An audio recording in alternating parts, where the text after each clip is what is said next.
as live? We're live. Yeah, we're live now. So, Gotcha. Hey, everybody. Pete A. Turner from the Breakdown Show with my former commander from Bosnia, captain at the time, Erik Kleinsmith, joining me, who was a master intelligence analyst. And actually, if you guys hang around, we're going to basically be doing two shows. So Eric's going to join me now when we talk to Joshua Philipp, who's coming in. But then after that, we're going to take a break real quick, grab a glass of water, and then Erik and I are going to do a show as well. And here's Joshua. Hey, Joshua, how are you? Hey, doing well. Glad to be here. Thanks. Yeah. I'm in the office, so you get a few people walking behind me. It happens. Hey, will you start us off by saying, hey, this is Joshua Philipp, and you're listening to watching the Break It Down Show. This is Joshua Philipp, and you're watching the Break It Down Show. This is interesting. We have a couple of intel guys, myself and obviously Captain Kleinsmith from my olden days. And now he's just Erik Kleinsmith. He's great at analysis and understanding, how these things work. And as a field intelligence guy, I'm sort of like a reporter. So in effect, we would be a good team to do what you do, Joshua, for a living at the Epoch Times, is being an investigative journalist. So I thought it might be a good way to have this conversation to talk about current events, because it turns out there's a lot of craziness going on in the world. It's a nice way to put it. Yeah.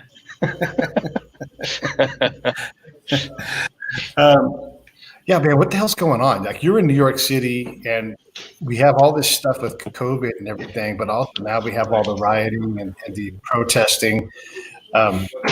It's just the police violence thing in general, overall. But what are you seeing on the streets as you're doing the ground truth thing out there in New York? Well, during the mornings, you don't really see too much going on. I mean, I've seen maybe 5-6 people walking around with billboards, just going to and from the office. You don't really see too much around the city. If you want to see the protesters, you go to Washington Square Park, those areas, and yeah, you'll see them. The violence, the riots, that kind of stuff really takes place after hours, and I mean, you have to kind of go seek it out pretty much. It is very large scale, but if you're not in the hotspot areas, you're not going to see it too much. That said, I mean, in front of Gracie Mansion, but de Blasio's mansion, they did have thousands of protesters out there calling for his resignation, interestingly.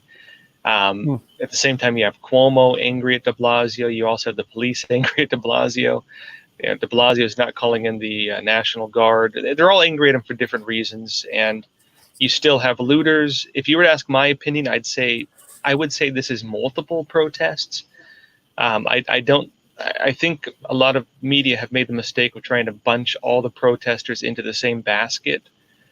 There are very different factions, very different reasonings for being out there, very different activities they're doing.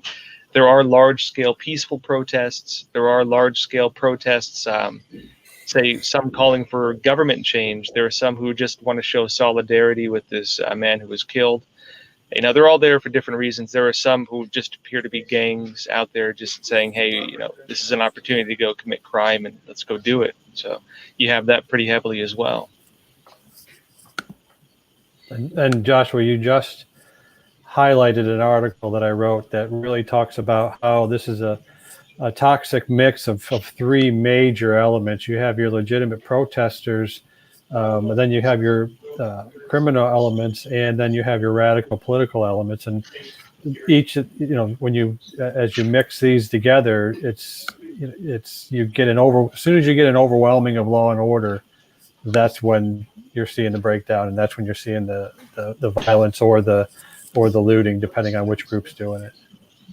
And you're also seeing a demoralization of the police. Yeah. Where, it's complicated stuff when you get into the different issues with police. Of course, this individual who was killed, this Floyd, it's coming out now that the coroner's report is saying that he actually had COVID-19.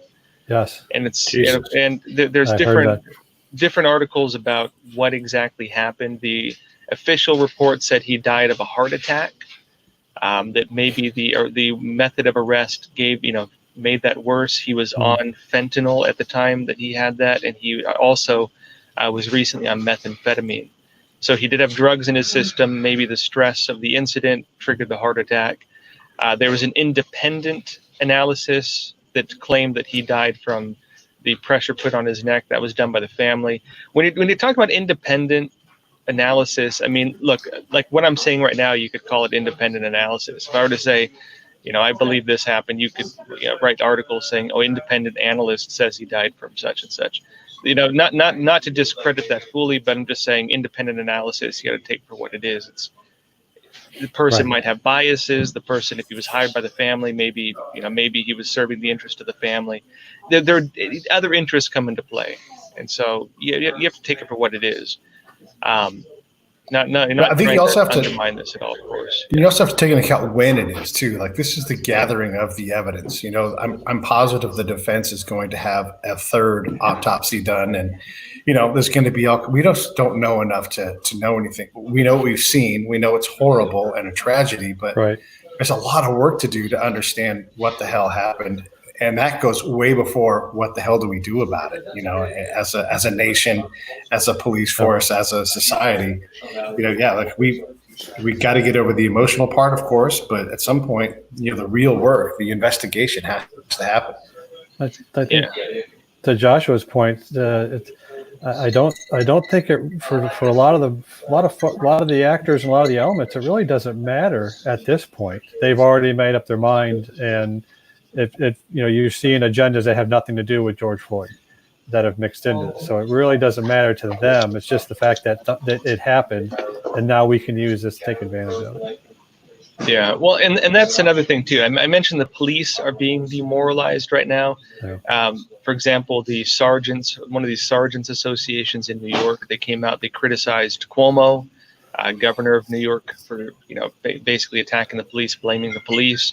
They're attacking de Blasio. They're saying de Blasio is attacking them because de Blasio is holding them accountable for any actions. It's like, well, how do you expect us to do our job if you're not calling in the National Guard and we're dealing with really, oftentimes violent riots? You had 2 officers shot, 1 stabbed, I think just last night in New York. And so officers are being attacked, and they're afraid for their lives. They're surrounded by individuals. They don't know who's hostile, who's not. You have the New York health commissioners saying that if people catch the virus, blame the police because of the tear gas apparently, affects the lungs and makes it worse. And so if they can't disperse crowds, if they can't arrest people, what do you expect them to be doing out there? They're demoralized right now.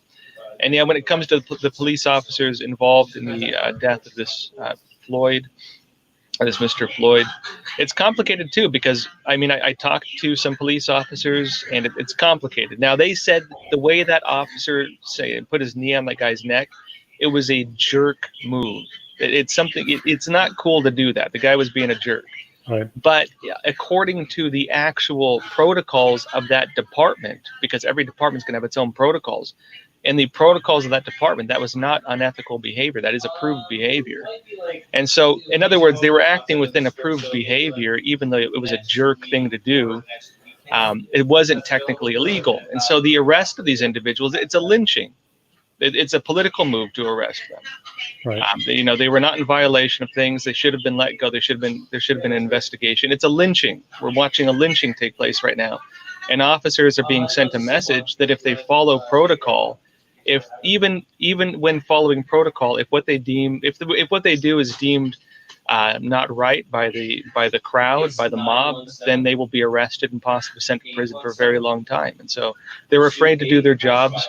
This is something we've seen happen for a very long time now with these protests against police violence.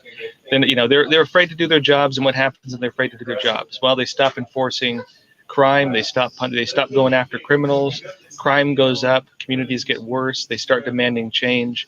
And then I think the people who benefit from this at the end are the government actors, the political actors, who are trying to push for more government power anyways. And that's one of the real ironies of all of this, is that, just talking honestly, this is about politics. You have different political factions. Most of them are pushing for socialist type government controls, but socialism exists through the exertion of power. That's the difference between normal community and normal, say, goodness of heart donations versus forced equality, forced donations, forced, stealing of your wealth, redistribution. What happens if you don't go along with it? They send police to your door and they arrest you. You can't have these social policies without the enforcement of power. And so it's ironic that they're calling for, a stamping down of power, while at the same time calling for the most totalitarian systems we could possibly have. It's bizarre stuff. It's a bizarre situation, and really, in my opinion, 99% of people are just being driven by emotion right now. Maybe 1% of people are actually trying to use this for their own political gain. Right. I want to make sure I say out loud, just for everybody watching, we're talking about a tragedy when the police encounter somebody and someone dies. Doesn't matter what color they are, doesn't matter what country they're from. It's horrible that this outcome has happened. We're not going to lose sight of that. But now that that's happened, how do we deal with this social aftermath? Because and agreed, of course, yeah. Right, of course, right, and yeah. because it's easy to seem that we're being callous about this, but we're talking about the bigger picture. Like, imagine the world when 3 of these 4 cops get off completely because they did follow procedure, because this is manslaughter, and then maybe the other guy does 6 years for manslaughter, whatever, but there's a probability well in excess of 0 that not all of these cops are going to get murder warrant. But that's what the emotional part is, right? So we have work to do to understand that. And then what happens? Another round of protests and everything else. And like you said, this continues to erode at our ability to police ourselves effectively as a society, because you have someone that's got a degree in criminal justice and 10 years on the force, and they see this coming down the pipe. They're like, you know what? I can do other things. I don't need to be in the street.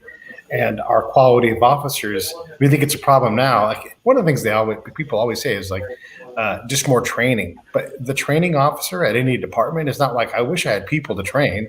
I wish I could spend all this training money. These things cost money. And to get the police force that we want, we have to treat that police force differently than we're treating it now. We have to fund it with a lot more money. A third of the force has to always be in some kind of training. These things are enormously expensive to get these things out. And then the other part of this is you do reach a point of, just in terms of systems, you reach a point of diminishing returns where the act of trying to squash out all police violence creates more violence. Because that's just how systems work. As you go higher and higher into the percentiles on trying to eliminate these things. As a reporter, how do you wrestle with all of these problems? This is I always say social problems are multivariate problems, but it's true. This is not a simple cut and dry thing where this guy murdered this guy and all cops suck. It just isn't true. Well, as a reporter, maybe my views are a bit different than the way some journalists would approach this. I really try to aspire towards what I would call traditional journalism. In other words, the type of journalism that the public expects from you. And my take on journalism is the reason people watch the news, the reason they read newspapers is because they want to have a clear understanding of what is taking place. I think there's a lot of media that believe the role of journalists is to give opinion, but honestly, I think people have a surplus and overabundance of opinion right now. You want to hear opinion, go on Twitter, post 2 sentences about your political views on Facebook. You'll get plenty of opinion. Right. I think people have too much of it. Now, my take is when I report, I make an effort to not be moved by it. I make an effort to not be attached to it. I make an effort to put down my own emotions. For example, so I don't think I've ever said this publicly before, but people ask me what my political views are. I don't vote. And that's for me part of what it means to be a journalist. I don't want to get involved in the political process. And I've gone back and forth with myself over, that, because of course I do, as a journalist, I do see who's being honest, who's being dishonest. I do see who is credible and who is not. But in my opinion, as soon as I start putting myself too deeply into the political process, then it's going to start affecting my reporting, and I'm going to start caring about these things more than I should. And that makes me want to say things that support my views and and push down things that don't support my views. And I don't want to be like that.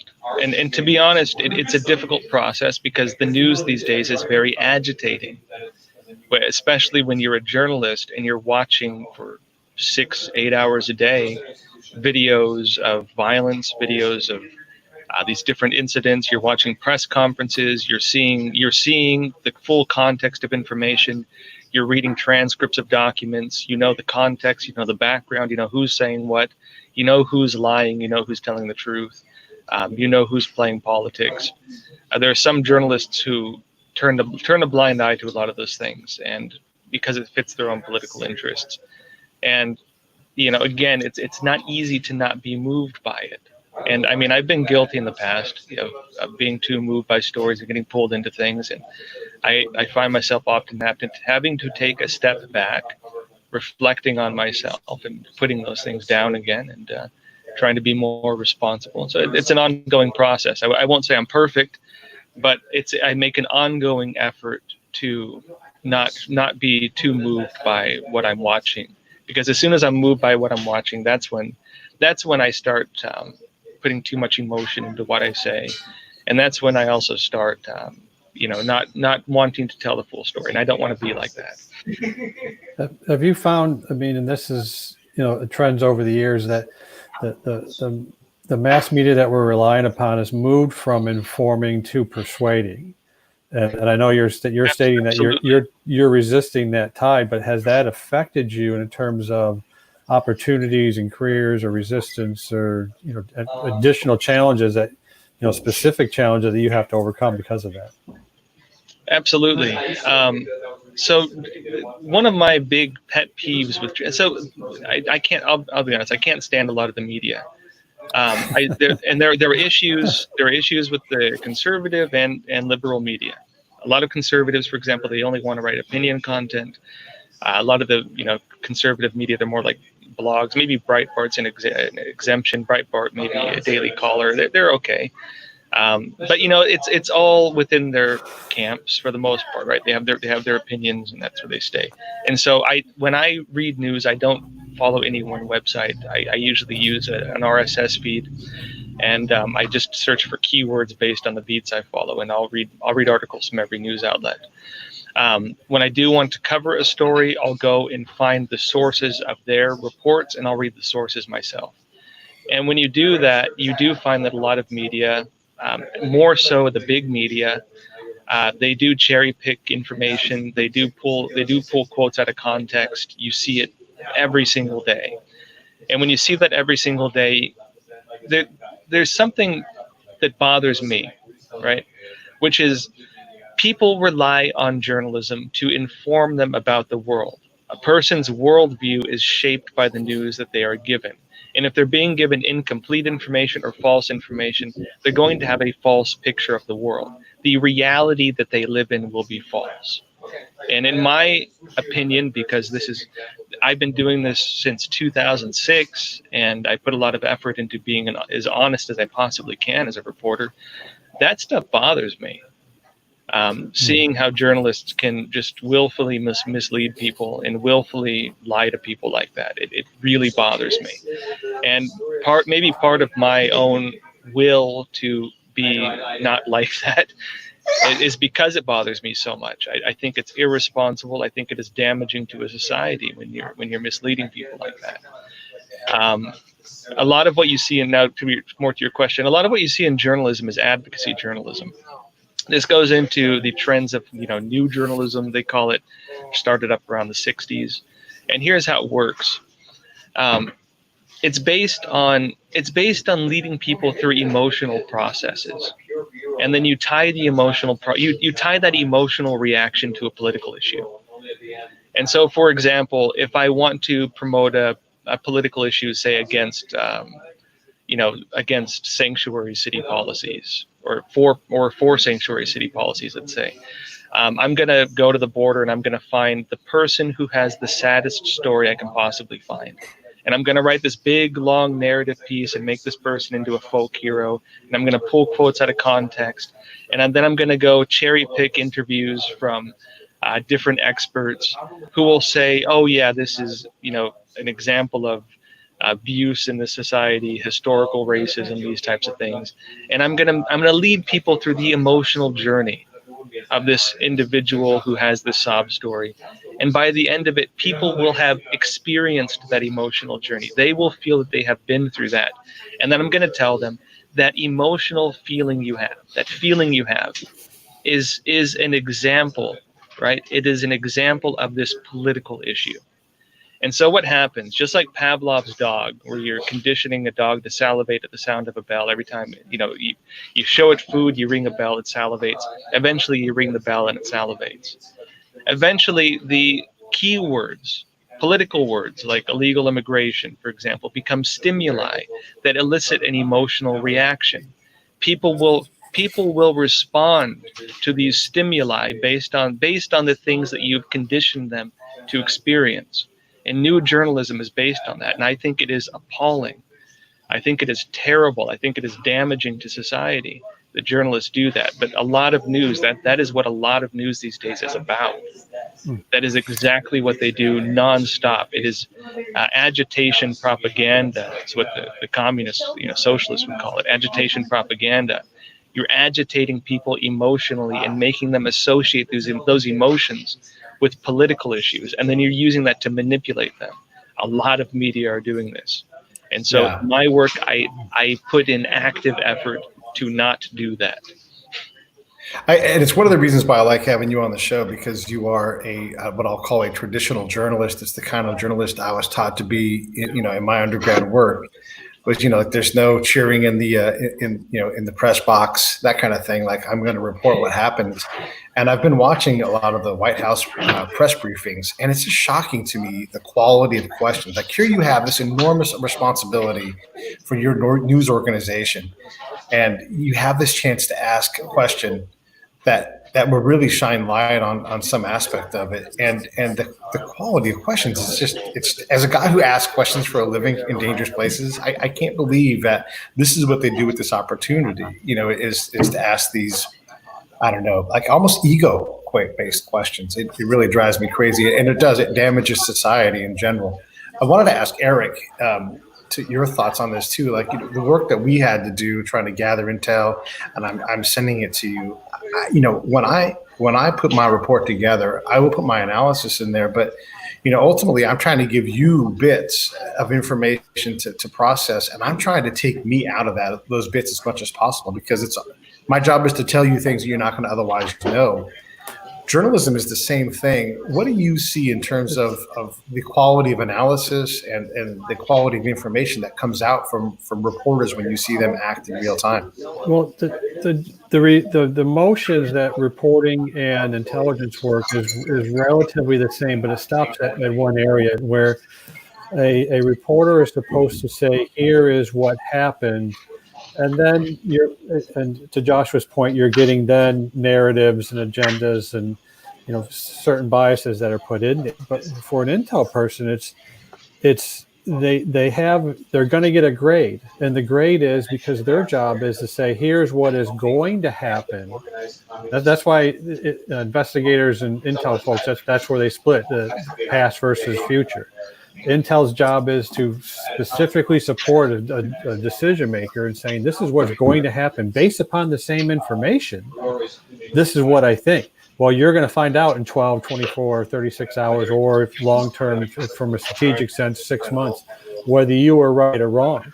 And after you've been right or wrong for a certain amount of times, the trust is in the decision maker. Whereas for a reporter, it's their ratings. Like, this guy's been wrong every time. Why am I tuning into this channel, or why am I reading this source?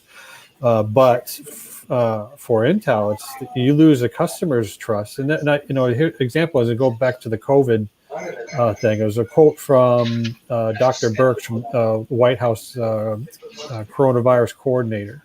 And one of the quotes she stated, she goes, there is nothing coming out of the CDC that I could trust. And it doesn't matter your politics or whether you believe, if you don't like Trump, you don't like her, you don't like what's going on.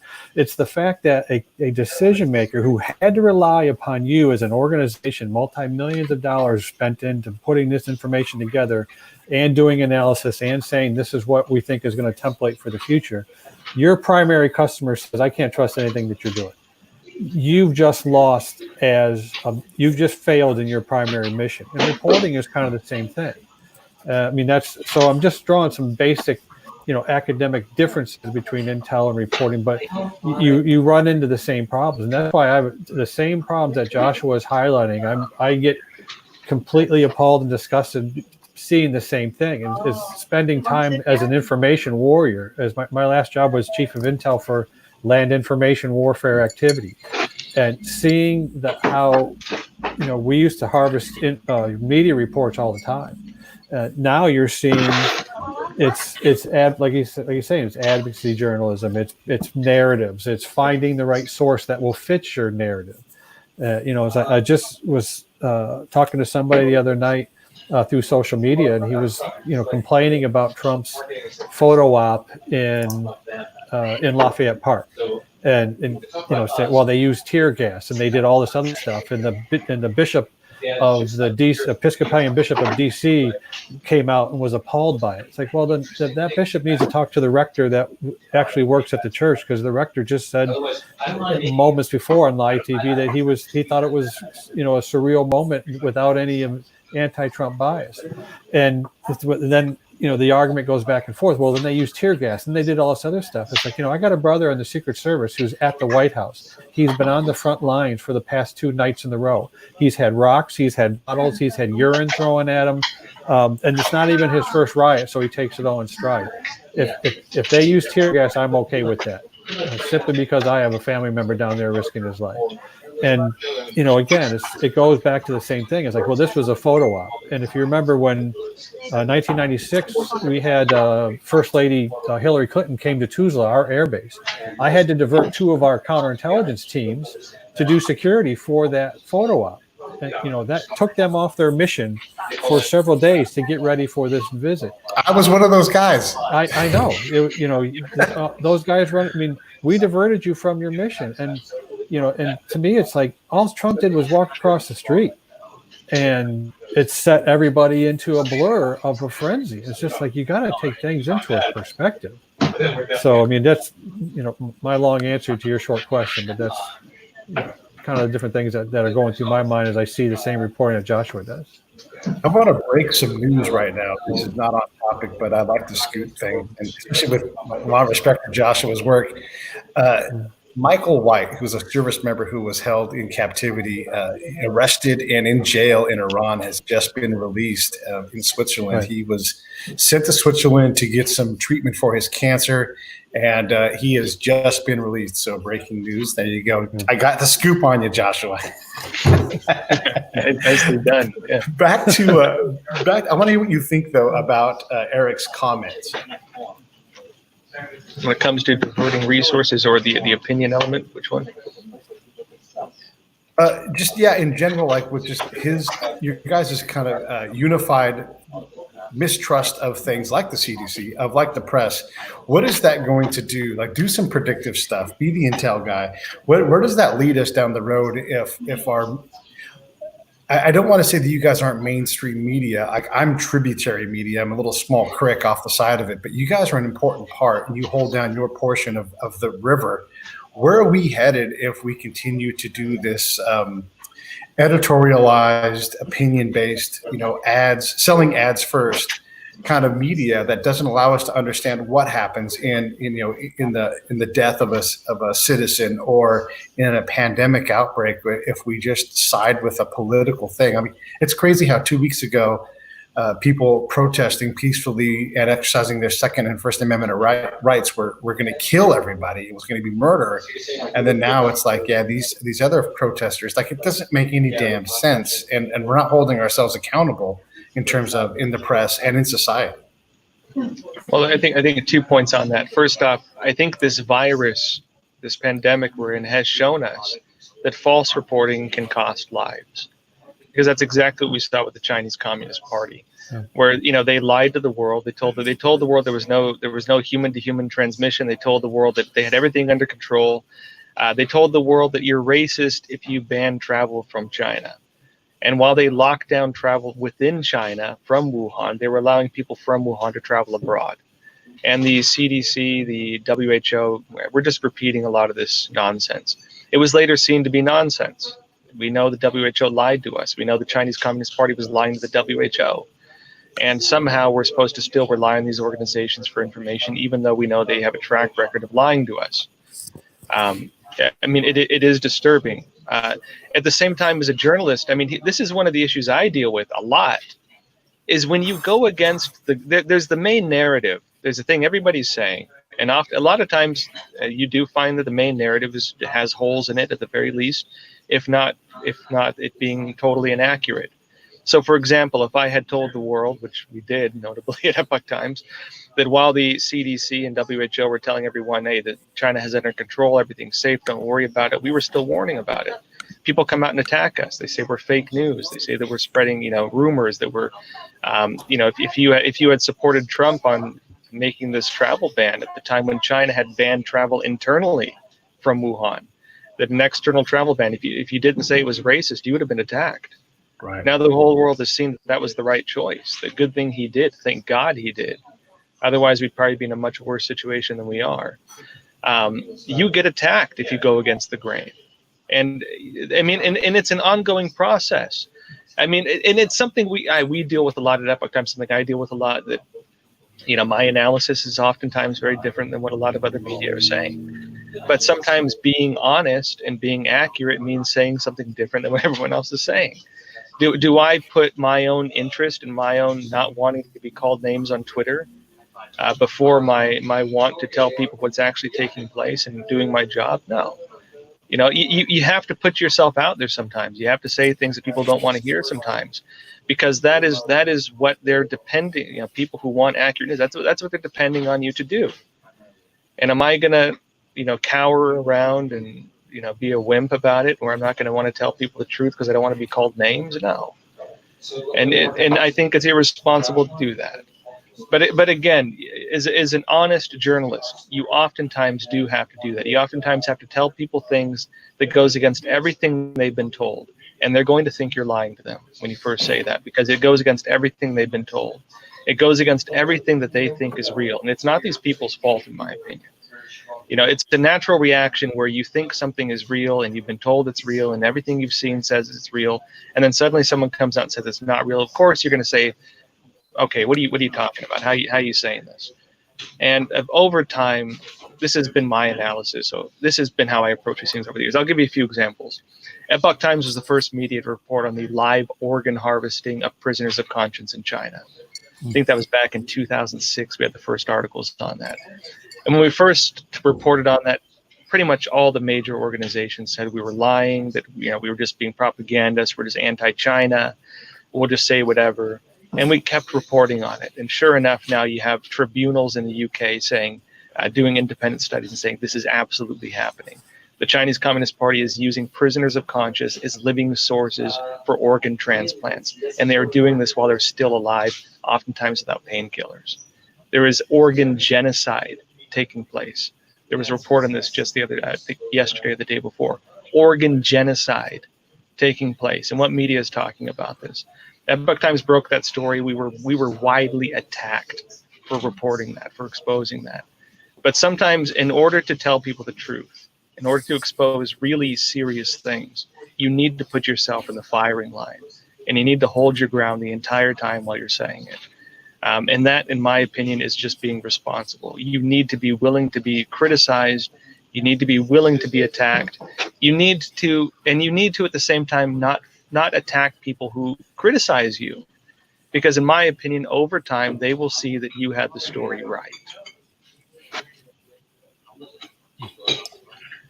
Yeah, that credibility for the Epoch Times, it's shocking to me because, again, you're doing traditional journalism. You're asking the questions. You're putting all the knowledge together and going as far as not voting, which is remarkable. But the institution has a problem with credibility for sure. I looked up on Advantes Media, someone that Erik had introduced me to, Vanessa Otero, who runs that. And your guys' credibility ranking to them, because they're independent, it's above the bar. You guys are doing good work. maybe you lean a little bit right. And that's fine. Most every news organization has some kind of lean to it, but it's crazy how we can dismiss an entire news organization and every single person. If you were to qualify the amount of your reporting that is accurate, like my test for intel people, it's like, how accurate is your intel picture right now? And if they say anything more than 60%, I don't trust them because they think too highly of their work. I'm not going to put that same standard on you, but what would be your answer? Like when you report on these things, how close to 100% are you when you release things? Obviously you make mistakes, we all do, but what's your sense of that?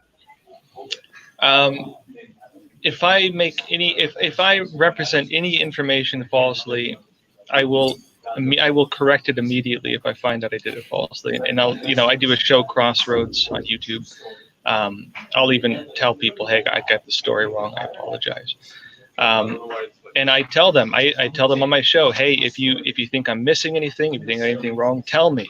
You want to call me names in the comment section? Tell me. I'm thick-skinned. I'm not going to be offended by it. I'm not going to go cry in my corner. Tell me. And I don't. If people send me hate mail, I read it. Because I want to see if I did something wrong. If they give me legitimate feedback, even if they call me names through 90% of it, if they give me legitimate feedback, I'm going to take it, and I'm going to fix my problem. And to me, that's just being a responsible journalist. I'm not going to write off people just because they, are mean to me or something like that. And so, yeah, if they have legitimate feedback, I'll take it. If I made an error, I'll correct it. Honestly, I think it's pretty rare for me to make errors just because I really try to hold myself to pretty high standards. And I also try to get completeness of information. I do try to look at both sides. But again, I don't think it's possible to never make a mistake. But if I do make a mistake, I correct it.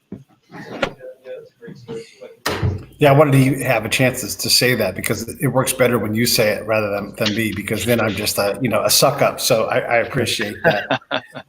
Let's talk about, since the last time we talked, the whole COVID thing was breaking out. Actually, I met you in New York as New York was shutting down. It's a lot different now. What are your thoughts on what you've learned over the last 2 months as we, I don't want to say pull out of the dive, but as we get further into the understanding of COVID and what it means for a place like New York City or the United States? Well, I understand some of the different views on COVID. I think the biggest problem we have is that it's been politicized. It's become a political issue, and I think it's extremely unfortunate that that's happened. And there are a lot of conservatives, for example, who they believe that governments are trying to institute tyrannical policies during this time. There are some governments that have double standards. In New York, we see it, for example, where you can't go join, you can't go to church, for example. If you're Jewish, you can't go to synagogue. You have mass arrest if you go to a funeral of a rabbi. But you can go mass protest on the street and break into buildings and burn stuff down. That's okay. This is the message that they've been sending. This double standard. De Blasio was saying that if you go to the beach and you go in the water, he's going to send officers to go pull you out of the water. Governor Cuomo actually did, in fact, deploy the National Guard in small numbers during the crisis, during the height of it. And now, for being fair, Cuomo does seem to support bringing in the National Guard. It's de Blasio who doesn't want to have the National Guard in New York. So yeah, there's double standards. It's been politicized. From my own personal perspective, in my own analysis, I really think COVID is a serious, serious threat. And I know a lot of conservatives don't think that's the case. It's actually been more the Democrats who've been saying publicly that they think it's more of a risk. The conservatives don't think so. A lot of them are wondering, why are you keeping us on lockdown? Why are you shutting down businesses? And why are you implementing policies that seem pretty dang tyrannical? They're worried about things like forced vaccinations, for example. They're worried about government control of their health. They're worried about these tracking, contact tracing programs they want to make if you come in contact with. These things do have long-term implications. I think, again, this ties to the politicization of the virus. But in my analysis, watching what's happening in China and watching the damage it's caused in China, and I mean, pretty serious stuff, I really think this thing is serious. Personally, I think around fall this year, maybe around October, we're going to see that. I think the first wave was not the big one. I think the second wave is going to be the big one. It's my personal analysis, and this is based on what's happening and based on really watching and reporting pretty actively on what I've been seeing happening in China. Go ahead, Erik. No, it's, one of the things I was going to say is like, and we've already heard, and you're already getting the sentiment right now that if there is a second wave, we cannot afford to lock ourselves down like we did for the first one.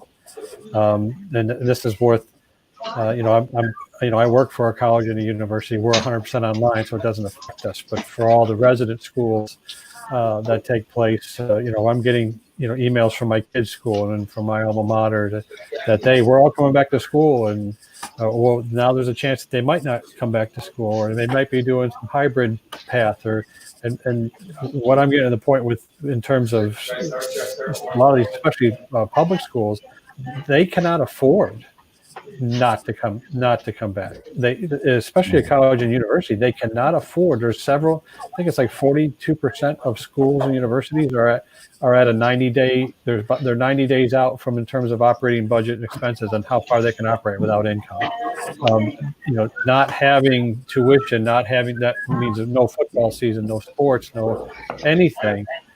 Several of these schools are not going to survive a second wave if they lock it down in the same manner. So there's, I think I'll say we shot our wad on this first one. I don't think we have enough left to withstand a second wave, and that's where you're getting not pushback because of what Josh was saying, that he doesn't think that there's a second wave. It's just like, look, we can't afford it. Even if there is a second wave, we have to do something else that keeps us in business. And I agree with that too. Actually, I think it's complicated. That said, I'm not fully convinced either that the lockdown system is effective. For example, Taiwan didn't do it, and they're actually doing really well. And being so close to China, you would have thought they would have got hit a lot harder. Right. There are some places, but at the same time, Sweden, for example, didn't lock down, and they're one of the worst places dealing with this virus right now. And so it's hard to say how effective the lockdowns are. I mean, as terrible as it is, we're probably going to see within a few weeks whether that is effective because of these protests. Right.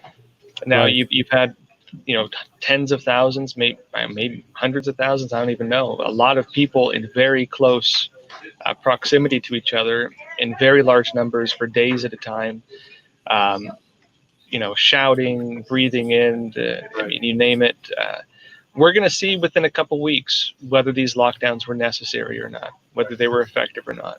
I know we were talking earlier about we're going to need volunteers to go back to work to see if it's going to be safe. Well, we got our volunteers. Whether they were witting or unwitting, these folks that came out, and you hate to say as a side result, all the folks that are tracking the virus, and this is a perfect test or change of the norm to see if this is going to pan out. So either we're going to get a ton of sick people, or all the models that we were using in the past and the advice we were giving is not working.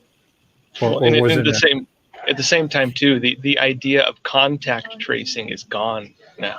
Mm-hmm. After these protests, the entire concept of contact tracing, it's dead. There's no way you can contact trace now that you've had these big protests. Right. I mean, what are you going to say? Were you on the street protesting with 100,000 other people this day? You're going to go contact trace 100,000 people?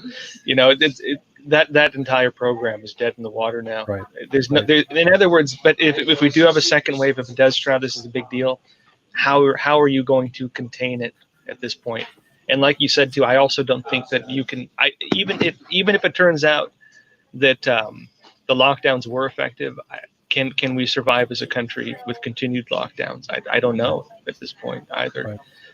And so if we do have a second wave, especially now post mass protest, and notably in New York prior to these big protests, the government said you weren't allowed to protest. For example, if you wanted to protest against the lockdowns, they would arrest you. They banned protests in New York. Now they've had this. We'll see. Honestly, personally, I'm not very hopeful about it. I'm not hopeful at all about where things are heading with the second wave. I wanted to ask you about Mike Pompeo's statement about the intel supporting something other than a wet market breakout. Now, I know you and I talked about patient zero not even having a connection with the Wuhan market, but how has your position evolved with the outbreak source itself? Has anything new come to light since we talked about 2 months ago? Epoch Times frequently gets leaked documents from within China. Pretty much we're an independent media. We were started by Chinese dissidents in the United States back in, I think, 2000.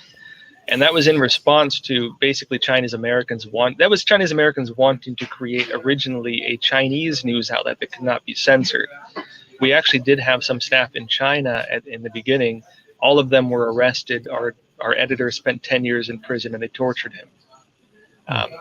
Actually, some human rights organizations were actually involved in this case. But because we've never folded to the Chinese Communist Party, because we've held our ground all these years, the Chinese people respect us to an extent, at least the ones who know about us in the mainland. And so anytime they want to get information out, anytime they want to defect and tell people something, they always come to us, almost always, because we're the only media they trust. And so, almost on a daily basis, we're getting leaked documents from China. One of the recent leaked documents we had is actually a government report on the Wuhan market analysis, and it shows that not a single animal there they didn't find the virus with any animal at that marketplace. And it's coming out now. Yeah, they believe that the market was like a super spreader event, that the marketplace somehow was one of the places where the virus spread. The question is now, okay, if it didn't come from the marketplace, where did it come from?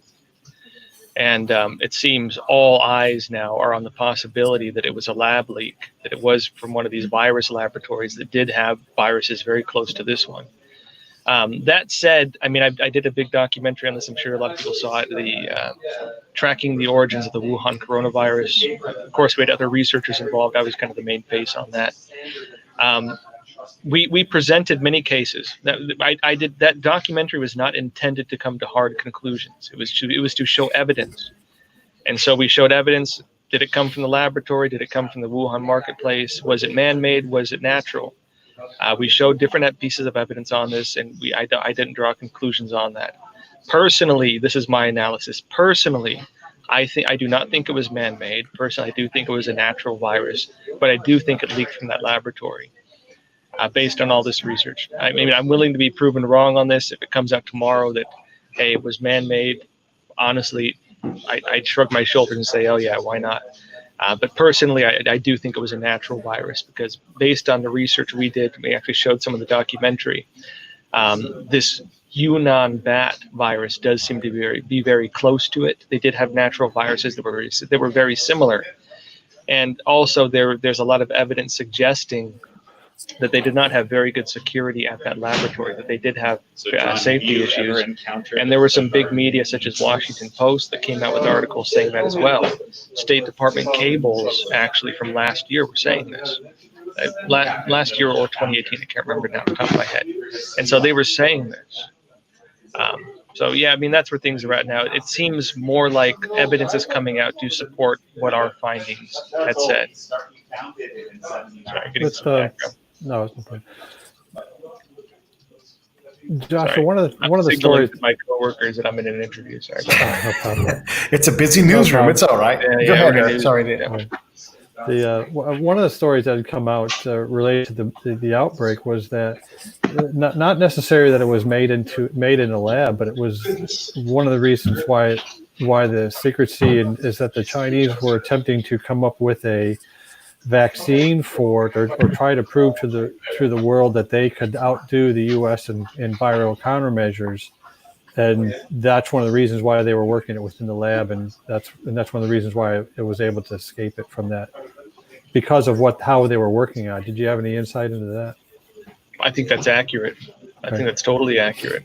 Yeah. That laboratory.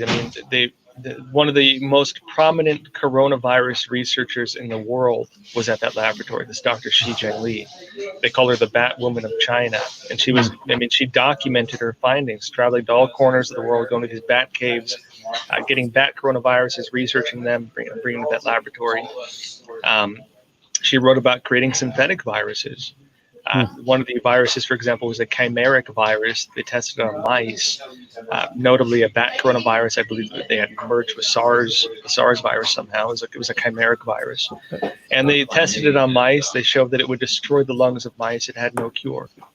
And in fact, her paper on that shocked the Western community. People were concerned about it. People said if this got out, you could not predict the trajectory. In other words, you couldn't predict how it would spread and the amount of harm it would cause.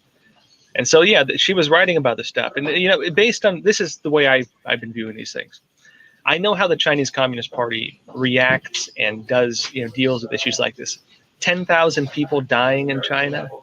The Chinese Communist Party will do that in a day in Xinjiang province if they have to.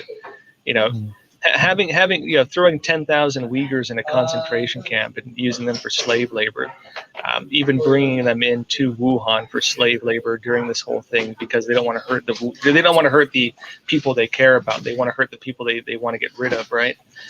They don't care about that. 10,000 people dying in China under the Chinese Communist Party. It's whatever. They're not going to lock down their city for it. They're not gonna destroy their economy over it. They're not going to damage their international image over it. And so when the Chinese Communist Party takes actions during one of the most crucial times, in other words, let's look at this, right? When did this virus break out? It was right ahead of the Chinese New Year, biggest travel time of China. We have about 3 billion travel arrangements within China. It happened right around that time. It happened in Wuhan, the transit hub of all of China. In other words, whatever happens in Wuhan spreads all around China. It happened right at the height of the Hong Kong protests when the legitimacy of the Chinese Communist Party was under fire. It happened right at the height of the U.S.-China trade war, right when they were trying to sign a deal with the United States. And it happened right when Taiwan voted into power a party that is opposed to the Chinese Communist Party. Now, in addition to all of that, you have a virus outbreak that causes the regime to have to lock down its transit hub right ahead of some of the major political meetings they were going to be having, right ahead of the Chinese New Year, right amidst all of this. And then they want to lock down all the businesses and shut down the Chinese economy when their economy is already reeling. I mean, the Chinese Communist Party essentially through this virus, it has decimated the Chinese economy. It has decimated decades of work they were doing with soft power, these foreign influence operations, because of the way things played out. This has gone so far against the interests of the Chinese regime that, I mean, honestly, I don't know if they're going to survive this. And my point in saying this is they would not do that if this was not a really, really big deal. And unless they had internally assessed that the possible carnage that this could cause if they didn't react like that would be more detrimental to the party than basically destroying their entire economy and their world image, which for the regime is its two main holds. Those are its two main holds on power, right? Ideology and money. That's about it.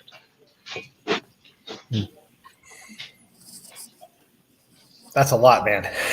I mean, that's not the kind of breakdown you get on a lot of other news outlets. When you talked about your leaked documents, what variety, and I'm not asking you to expose sources, but what kind of variety of leaked documents are this? I mean, like I get the handwritten note, like there's weapons in the cemetery, but like that's not a leaked document. Like what are you guys receiving in terms of the quality of it? And are these sources proving to be reliable, repeatedly reliable?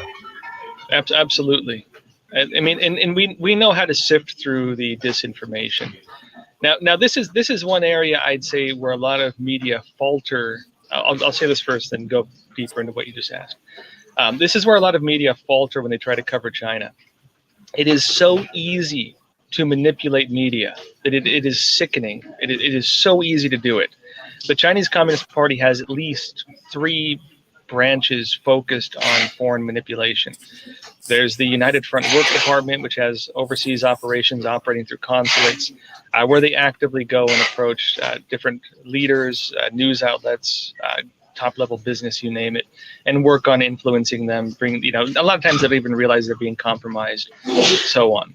They have the General Political Department, Liaison Department, the political warfare branch of the Chinese military that is actively engaged in operations like this. We heard all this stuff about Russian Russian disinformation and Russian influence operations and these types of things. The Chinese Communist Party has an entire military branch focused on political warfare. The liaison department of the general political department. It does these things. There's the Committee of 100. There's other groups that do these things. And so, yes, they're heavily involved in these things. If they want to manipulate media into saying whatever they want, here's what they do. They'll have let's say, for example, a foreign in the U.S. working in a major university, very likely academic, who goes to these media and says, hey, you got your story wrong on China. What you said was racist. It is offensive to the Chinese people. And when that journalist gets on his hands and knees and begs for forgiveness, they're going to say, it's okay. In America, they're just mean to China. They're anti-China. And it's not your fault just because you've heard all this false information. But if you want to get the real story, I'll tell you everything. And that journalist is going to report everything that individual says. If the Chinese regime wanted to feed a narrative, all they'd have to do is have a, say, former Communist Party official send them a document or send them an email saying, hey, I got the inside scoop. I've been working here forever. I'll tell you everything you want to know. That journalist is going to eat out of that guy's hand. He's going to report everything he says. And when you get to the Chinese Communist Party too, there are different factions within the Chinese Communist Party. The two main ones are the Xi faction and the Jiang faction.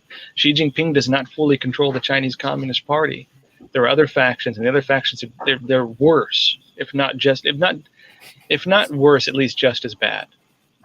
And sometimes if you get leaked information, leaked documents, it's factional battles. And so unless you know all these things, unless you know how to judge these things and say, okay, which faction does this document serve the interest of? Unless you look at it and say, how does it serve the interest of the Chinese Communist Party? Unless you can know how they lie to you, unless you can know the networks that they use to manipulate foreign journalists and academics and politicians, then you're not going to be able to sift through the nonsense and get the real story. And so that said, Epoch Times, we know these things inside out. And so we're able to sift through this stuff pretty well and deem what is credible and what is not. We get plenty of stuff that's not credible or that we don't think is credible, and we don't report it. We also get a lot of very official government. A lot of what we get is, in fact, government documents, leaked government documents. And time after time after time, it's shown that what we report is accurate. I'll give you the last question, Erik. Oh, no, I'm just one of the things that it struck a chord with me is while 1999, 2000, that was one of the first things we did in land information warfare activities. We ran a proof of concept for counterintelligence analysis. It was the forerunner for what they called it the Joint Counterintelligence Assessments Group. And one of the things we did with that is we used, the concern was the technology protection issue, specifically what was being stolen by China at the time. And in doing that, we just picked a random, in fact, I think we flipped a coin on the particular technology, but it was a protected technology. And I think we chose diamond-like coatings, which is used as advanced methods to cover ballistic missiles and sensor systems and things like that. And what we were able to find was so egregious and so advanced and so egregious, but aggressive on how, and we had to report this back to the Department of Defense. It completely validated the need for a counterintelligence group like this. And one of the big pieces was we showed them in two areas. It's like, you're losing technology in these two areas. These two avenues, I'm sorry. First, it's being stolen by universities that are doing the research by their graduate students who also happen to be foreign nationals. Second, you are losing them through multinational partnerships, so that a DoD contractor that is relying upon a French company for a widget or whatever, but they're also partnered with the Chinese company, and it's being lost that way. So you're losing your technology prior to it being stolen. But in the process of doing that study, we became completely aware on the essentially the unrestricted warfare. Everybody, that became explosive in our organization to read that book by the two Chinese colonels who wrote specifically from the lessons learned from the first Gulf War on how to defeat the U.S.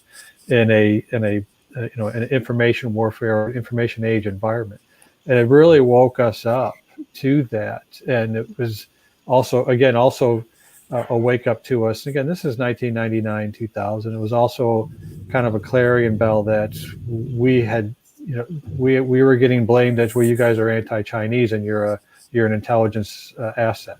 It's like, no, we're not showing you what you want to see. We're showing you what the data says, and the data says you're being robbed blind.